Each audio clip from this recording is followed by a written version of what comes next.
So Dollface Limited has an authorized share capital of 100,000 shares.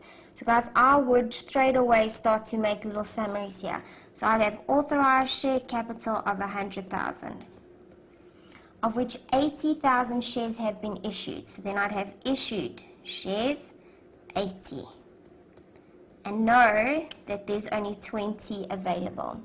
The balance of the stated capital account is 140,000. So that came to 140,000. Equipment is to be purchased from a director, Mrs. Pink, for 900,000.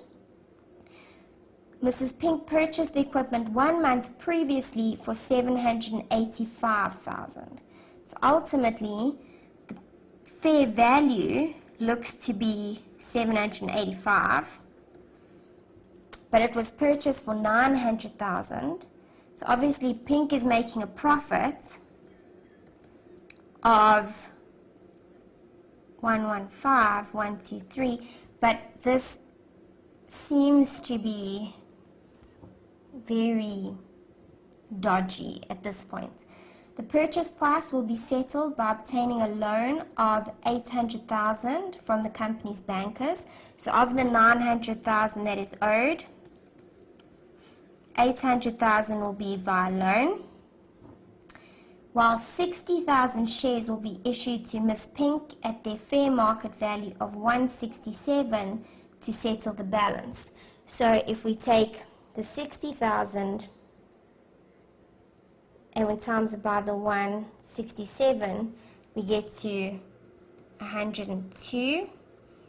So ultimately, that shows how they're going to pay the 900,000. And my biggest concern here is that they want to give 60,000, but they've only got 20,000 available. So what's happening here is they're going to be issuing 40,000 in excess of the authorized share capital. Okay, what is your required? Provide advice on what authority and conditions must be met so that each of the following can legally be executed. Alright, well this one's easy. Issuing shares in excess of authorized share capital.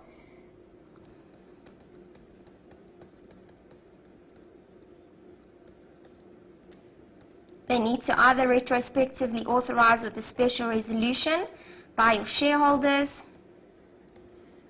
or if the board of directors are allowed to, they can go ahead and do so. And they need to then amend the MOI and file notice of that amendment. Okay, then we get to this next decision. The fair value of the equipment is 785. But they are going to pay 900,000. And in addition, they're giving this person shares. So what it does look like is that ultimately they are giving them financial assistance for those shares. Because look at what the equipment is worth, look how much they're paying. They're overpaying, and so they're literally hiding the financial assistance that's being provided to this director by saying it's for equipment when in fact it's more than what the equipment is worth. Alright, so now what you've got is financial assistance for acquisition of shares. So you're dealing with section 44.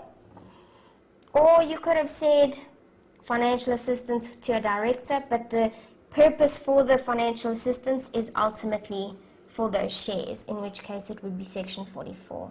So then you have to discuss how they have to have special resolution within 2 years. The board have to then go and make sure that they're liquid and solvent after, that the terms are fair, that they comply with the MOI. Okay, so there we've got it. see that they are exceeding the authorized shares, and so they have to amend by special resolution, or if the board is allowed to. Okay, then they have to file notice. And then we're proving that this constitutes financial assistance, and then just literally listing the authority required for that and the requirements for financial assistance.